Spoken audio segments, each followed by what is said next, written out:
कैसा लग रहा है? एक दिन था जब हमारे लोगों के चेहरे मुरझाए हुए थे, उदास उदास थे, यहाँ गांव में गड्ढे पड़ गए थे। हमारे समाज को चारों तरफ निराशा निराशा, कोई नहीं सुनता था। आज पालवी भीलों ने वो कर खड़ा किया है कि सभी लोग आदिवासियों की जय जयकार कर रहे हैं। यह है जय जोहर का नारा। यदि आप भारत देश के आदिवासियों की संतान हैं, यदि आप आदिवासियों के इस धरती के मूल होने के नाते आनुवंशिक वंशज हैं, तो आप लोगों को आज के बाद आदिवासियों की शिक्षा, आदिवासियों के स्वास्थ्य और आदिवासी राज कायम करने के लिए तन मन धन से लग जाना चाहिए। यह बात मैं कहना चाहता हूं दोस्तों। हमें गिराने के लिए कई लोगों ने क्या क्या नहीं कहा। कोई कहता था आदिवासी का 1.5 का वजूर नहीं, 1.5 का तोलो क्या भील तोलो। ये हमने गलत साबित कर दिया।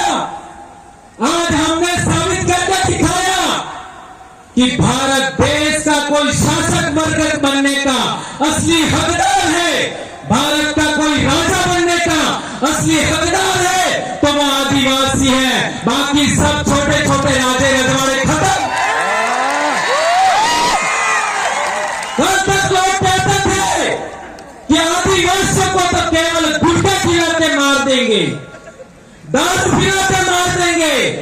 अब देखो ये जवानी, ये दीवानी, ये रवानी आज की तारीख में अपने समाज के इतिहास के लिए, अपनी संस्कृति के लिए, अपने बाप दादाओं के रीति रिवाज गीतों के लिए काम कर रही है। यह अपने आप में बड़ी बात है मेरे दोस्तों। कोई कहता था कि 5 साल का बच्चा भी धोती पहनने को अपने आप में गर्व महसूस करेगा। कल तक हमने देखा बाजारों में पैंट शर्ट और छोटा मोटा क्या कहते थे विवाह में बंकर ड्रेस ऐसा करके लूटते थे। आज देख लीजिए साधारण धोती, साधारण कुर्ता और लड़कियां घाघरा चुन्नी पहन करके अपने आप को गर्व फील कर रही है कि हाँ मैं आदिवासी हूं, हाँ मैं फील हूं और मैं इस देश का मूल मालिक हूं। मेरे बाप दादा महान पूर्वज हुआ करते थे, इस पर गर्व कर रहे हैं। यह अपने आप में बड़ी बात है मेरे दोस्तों। कल तक हमारे बाप दादे कहते थे कि आदो आद न धनी हमें भील अना देश ना धूल मूल धनी, लेकिन सभी लोग हम लोगों को नीचा समझते थे। हमारे आसपुर के इलाके में देखो, सलम्बर का इलाके में देखो, हमारे लोगों को खाट पर नहीं बैठने देते थे। कल परसों जोधपुर में एक मेरे भाई ने बताया कि हम छोटे थे तब बाल कटाने जाते थे और कोई गैर आदिवासी आ जाता तो आधा बाल काट करके हमको एक तरफ बिठाते थे और वो जो बाहर से आया उसका बाल दाढ़ी करके फिर वापस बिठाते थे। आज किसी माई के लाल की ये ताकत है क्या? कोई हमारे काजों के सामने ऐसा करके दिखा सकता है क्या? कोई नहीं कर सकता। यह है असली सुरमाओं की ताकत। हमारे देश के अंदर हम लोगों ने देखा कि आदिवासी जिस बात को लेकर के खुश होता है, आदिवासी के चेहरे पर खुशी होने पर कई लोगों के पिछवाड़े में आंच लग जाती है। हमारी खुशी रास से आती। हमने तुम्हारे संगठनों में काम किया, हमने तुम्हारे धर्मों में काम किया, हमने तुम्हारी पार्टियों में काम किया, हमको तुम्हारी खुशी पर कभी कुछ नहीं हुआ और तुम लोगों को हमारी खुशी रास्ते आ रही है। ये बात हम लोग इसलिए कहना चाहते हैं कि हमारे समाज को कई लोगों ने कमतर आका, लेकिन धरती बीज ने खाए, धरती बीज ने खाए, एक ने एक दाना कोई न कोई माई नो लाल कालियो पाको थाए और धरती माता उगो थाए। और मेरा तो सौभाग्य है, लाखों आदिवासी मुझे मिले, समाज को जोड़ने वाले लाखों बहन बेटियां मिली जिन्होंने हमारे समाज के लिए काम किया। मेनका अनोर ने क्या गलत कहा था? मेनका अनोर जानते हैं ना, क्या गलत कहा था? हमारी आज भी दादियां जिंदा हैं, हमारी काकियां आज भी जिंदा है, हमारी बाबियां आज भी जिंदा है, हमारी भाभियां आज भी जिंदा है। ये सभी महिलाएं अपना सुहाग का निशानी किसको मानती है? आज भी अपने को मरी जाए तो पानी नारे जान हूं उतर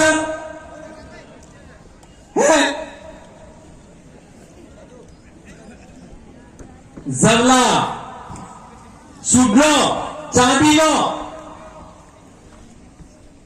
मारे घेरवाली ने गए चांदीनो जवला पेरावजा एवं होना ना भी पेरावी दो ते कोई काम नो ने है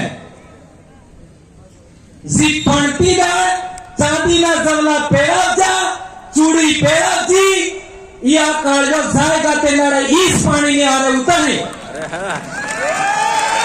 समझ में આવી ગયું? बाकी तो वीरा संडावी ने पेरावी दो है, कोई काम नहीं। शादी दारे जी जवला पेरावजा इसके अलावा नहीं। और हमारे कांटे में जाते हैं लोग तो भी वही जवले पहन के जाते हैं, ये बात हमें याद रखनी है। और हमारी दादियां जिन्होंने शादी किया, दादियां शादी किया उस समय आप बोर पहनती थी, बोर। और मैं कहना चाहूंगा जिन भी बुरी महिलाओं के आज की तारीख में बोर है, आने वाले साल वो बोर पहन के आनी है। क्या हो आप आओगे?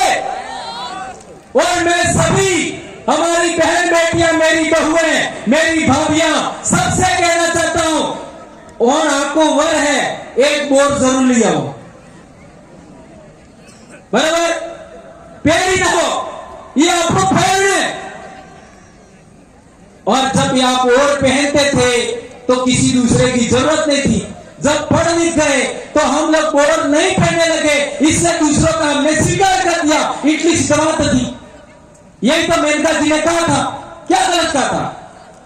और हमारी दादियां एक पारे का, हरे हरे पारों का वो पहनते थे, इन्हों कहता सापकी या सूरी ऐसा कुछ कहते थे, वो पहनते थे, वो शादी में पहना जाता था। ये हमारे सुहाग की निशानी है, ये हमारी संस्कृति के लिए जरूरी है। और एक बार जी कुआर सो रहे हैं के बात सुनो, आपने लाड़ी गोर पढ़ने ते माड़वा में लाड़ी गोर ने कौन मिले? लाड़ी ने कौन मिले? मामा, मामा, बराबर है। लाड़ी ने गुजरे जहां माड़वा में मिलवानो अधिकार के नो है? मामा नो, बराबर है। अच्छा, वोर ने तोरण कौन पोके? हाँ हूं ते पोके, फिर बुआ, फिर तो पहले कुंवर की सुरजी। लाड़ी ने जे अड़म लजे रही ई ढीलू करे, अना बाद गामनी महिलाएं पसे बुआ, माजे, काकी, बापजे, पसे हाउमा। ते वोर ने तोरणे पोकवानो अधिकार केनो है? हाउनो, बराबर है। और आजकल एक नवो रिवाज आप जो है कि वोर तोरणे आवे तई बना लाड़ी घेरनी ही आवे ने तोरणे जाई ने माला पेरावे वोर ने मोजारी पढ़ने तो मार घेरवाली ने अंगली की आजी तो सही बड़ा आती बड़ा हमारा जाता ही बड़ा। मैंने उसको देखा भी नहीं था। आती बड़ा बुआई हवड़ा जाओ तो ही बड़ा अंगली आटी। तो सोचो यदि आज एक लड़की एक दुल्हन अपने दूल्हे को वहां पर माला पहनाती है अर्थात टच करती है तो सभी महिलाओं का, मां का, बुआ का अधिकार का हनन हुआ कि नहीं हुआ? मेरी बहनों, मेरी बेटियों, मेरी काका काकियों, भाभियों, मेरी बहुओं, यह आपके अधिकार का हनन हुआ कि नहीं हुआ? कौन कौन इस बात को मानता है कि महिलाओं के अधिकारों का हनन है? हाथ ऊंचा करके बताओ। ये तेरी भाई के महिला करावी आणि महिला ने ये गलत स्वीकार क्यों करे, यह समझना पड़ेगा। सोचो आपके अधिकारों का हनन हुआ, यह कौन समझाएगा? ये बात हम बोलते हैं तो दूसरे लोग सोचते हैं अरे या आदिवासी लोग तो उनके समाज की सच्ची संस्कृति वो बता रहे। कौन बोल रहा था? मास्टर बोल रहा था। कौन बोल रहा था? मास्टर नहीं बोल रही थी। चलो एपीओ करो, चलो निलंबित करो। तब एपीओ करो, निलंबित करो तो अमर होलिया करते हो, हमारी डिग्रियां बढ़ती हो। अरे हमारे बाप दादा मौका ना सोना खाने सीखा। हमारे बाप दादा किन्हें मारी भीख नहीं मांगती, किन्हें क्या रोटा खावा नहीं किया, किन्हें क्या हाथ नहीं फैलाता। हमें कालिया मरी से कहो तुम्हारी नौकरी हमें पैसे कहो और नौकरी हो तो मैं आइए मैंने हमारे समाज में भरा करो। हमारे बाप दादा मानकर माता मरता, पांच दरिया में मरता, लिलूरी बटली में मरता, रास्ता पाल में मरता, तारे पर अधिकार मिल रहा आरक्षण तभी वो कर नालायकों। यह अधिकार हमारे बाप दादा ने लड़ कर करके मर करके हासिल किया है। तुम क्या समझते हो इस बात को? यह अधिकार, आरक्षण का अधिकार हमें हमारे समाज ने दिलाया, हमारे पीढ़ी भक्तों ने दिलाया, संत मावजी महाराज ने दिलाया, संत सुरमान खराड़ी ने दिलाया, संत गौरी गुरु ने दिलाया और पालवी भीलों ने दिलाया है हमको। ये बात हमें याद रखनी होगी। एक बात और बहुत अहम है, बहुत जरूरी, हमारी विवाह पद्धति के लिए आजकल हमारे लोग अहमदाबाद जाकर के बहुत सारा पैसा कमाते हैं और यहां आकर के अपनी शादी के लिए, विवाह के लिए सोने के गहने लाते हैं दुनिया भर के, और हम भी मांगते हैं। लेकिन पिछले दिनों अखबार में छप करके आया था मेरी बहनों, मेरी बेटियों, मेरे बेटों कि 70 से 80% सोना और चांदी नकली आ रहे, तो हमें क्या खड़ा करिए था? सोचो हमारा समाज है, उसको चांदी के गहने हिस्से ही विवाह करना चाहिए, ऐसा मैं कहना चाहता हूं। मैं आप सबके सामने, इन लाखों आदिवासियों के सामने सौगंध खा के कहता हूं, मेरी बेटी के विवाह में एक भी सोने का गहना नहीं मंगवाऊंगा, एक भी नहीं। शादी के बाद कितने भी गहना सोने का पहना है कोई आपत्ति नहीं, लेकिन शादी में मैं सोने का गहना नहीं पहनवाऊंगा, नहीं मंगवाऊंगा। मेरी बेटी भी यहाँ है अभी, तो यदि हमें हमारे पैसे को बचाना है, हमारी मजदूरी को बचाना है, हमारे समाज को बचाना है, तो हमें यह भी सौगंध खानी होगी कि आज के बाद माडले में, पटले में सोने का गहना हम नहीं मंगवाएंगे, चांदी का ही मंगवाएंगे। और विवाह होने के बाद भले 5 गहने चाहे सोने के पहना दो, हमें कोई आपत्ति नहीं है, कोई आपत्ति नहीं है। ये बात हमारी बेटियों को गलत लग सकता है, लेकिन बेटा मैं एक बात बहुत महत्वपूर्ण कहना चाहता हूं। जब आप विवाह के फेरे के बाद 2 दिन बाद वही रकम सोने की लेके मार्केट में जाओगे, आधा पैसा भी तुमको नहीं मिलेगा। क्या ये बात सही कह रहा हूं, गलत कह रहा हूं? ये बात कठिन लग सकती है। मैं तो कहता हूं नेकलेस का कितना रुपया होता है? नेकलेस का इतना रुपया, मान लो 1.5 लाख रुपया होता है, तो नेकलेस के बदले 1.5 लाख रुपए की चांदी की रकम मंगवा लो, मना ही नहीं है। लेकिन इस गलत रकमों में, इस नकली और मिलावटी चीजों के पीछे हमें नहीं भागना, ये कहना चाहता हूं। मेरे को पिछले साल बोलने में दिक्कत हो रही थी, मैं बीमार हो गया था और बहुत सारा, क्योंकि बोल बोल करके बहुत सारी चीजें, मेरी भी गलत आदतें थी। चाय भी पीता था और बहुत सारी ऊंचा नीचा था मामला, पर अब सारा मैं नहीं बताऊंगा।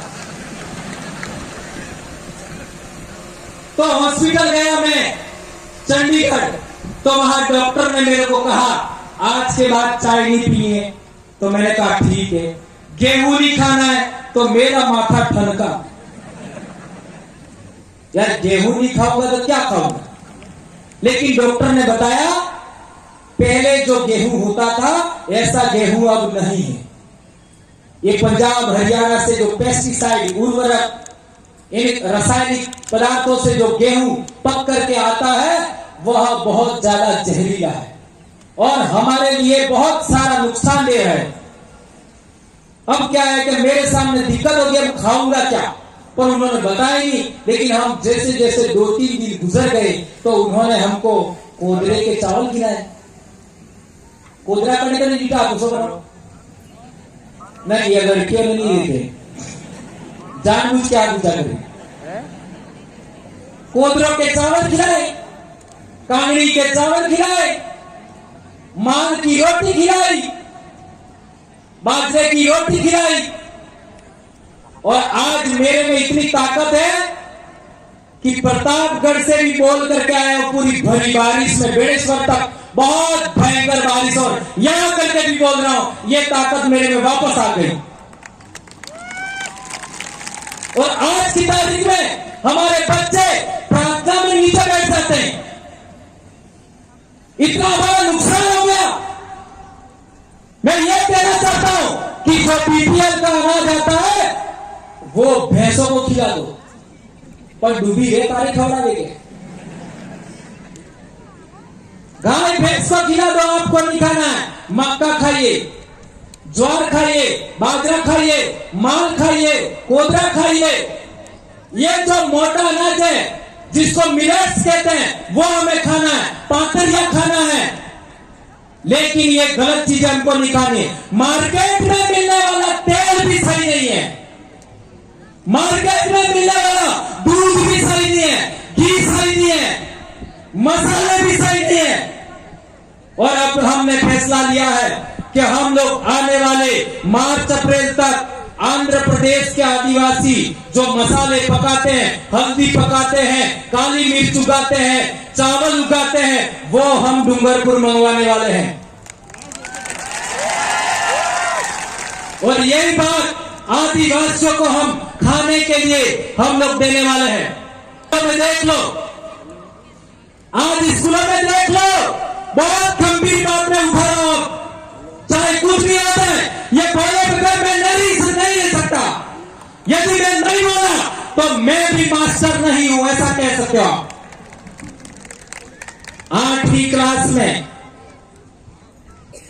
एक क्लास में 2-3 बच्चे स्कूल छोड़ देते, 8वीं क्लास में। 9वीं क्लास में 10 बच्चे स्कूल छोड़ देते, 10वीं क्लास में 15 बच्चे स्कूल छोड़ देते हैं। ये बात सही है गलत है? हर एक स्कूल में यही हाल है।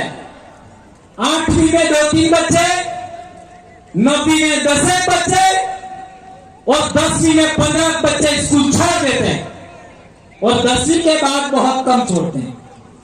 इसका कारण क्या है? इसका कारण क्या है?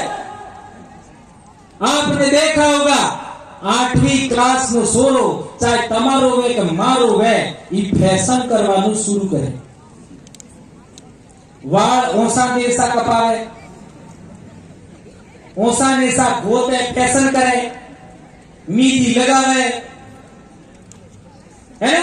ऐसा नाटक करना 8वीं क्लास में बच्चा शुरू करता है. और जिस बच्चे को पाठ पढ़ना नहीं आता है 8वीं क्लास में, ध्यान रखना, बहुत गंभीर बात उठा रहा हूं मैं, जिस बच्चे को 8वीं तक पाठ पढ़ना नहीं आता है वह बच्चा अलग रास्ता चयन करता 8वीं क्लास में. और जिस बच्चे को पाठ पढ़ना आता है, माँ बाप ध्यान देते हैं, काका बाबा ध्यान देते हैं, टीचर ध्यान देते हैं, उस बच्चे का ध्यान अलग रास्ते की ओर मुड़ता है. 8वीं क्लास में 2 रास्ते स्टार्ट होते हैं. एक रास्ता मौज मस्ती का, एक रास्ता पढ़ाई का. जिन बच्चों को पाठ पढ़ना नहीं आता है वो अपने आप को गिल्टी महसूस करते हैं, शर्म महसूस करते हैं, वो मौज मस्ती की ओर मुड़ जाते हैं. और मौज मस्ती की ओर मुड़ने वाले बच्चे व्रत उपवास में फंस जाते हैं, इसके बाद नशे में फंस जाते हैं, इसके बाद बाइक राइडिंग में फंस जाते हैं, इसके बाद और बहुत सारा आप सब जानते हैं. और वो बच्चे क्या करते हैं आगे जाकर के? बाइक राइडिंग करने के लिए, मोटरसाइकिल 1.5 लाख की लाने के लिए, चलाने के लिए पेट्रोल भी तो चाहिए, कहां से लाएगा? फोन चलाने के लिए रिचार्ज भी करना पड़ेगा, कहां से लाएगा? इसकी वजह से हमारे इलाके में बहुत सारी घटनाएं घट रही. ये बात ध्यान रखनी है. इसलिए मैं कहना चाहता हूं कि जो बच्चा 18 साल से कम उम्र का है, आप यदि माता पिता है, उसको किसी भी सूरत में मोटरसाइकिल नहीं देनी है. नंबर 1, किसी भी सूरत में 18 साल से कम का बच्चा है उसको फोन नहीं देना है. मेरा बच्चा भी अभी 12वीं पास हो गया, मैंने फोन नहीं दिया. आप अपने अपने घर में देख लीजिए. ये बात ध्यान रखनी होगी. यदि हम लोग इसका ध्यान रखेंगे तो हमारे बहुत सारे बच्चों का आत्महत्या रुक जाएगा, बहुत सारे बच्चों का एक्सीडेंट रुक जाएगा, बहुत सारे बच्चों का असमय कुछ गलत होने से, जेल जाने से बच जाएंगे. ये बात मैं आप लोगों के बीच में कहना चाहता हूं. दोस्तों, आप लोगों ने बहुत सारी बातें सुनी. इन बातों का आप लोग आने वाले समय में इंप्लीमेंट करना और हमारे समाज को जन जागरण करने में इसी तरीके से मदद करना. और एक गंभीर बात अंत में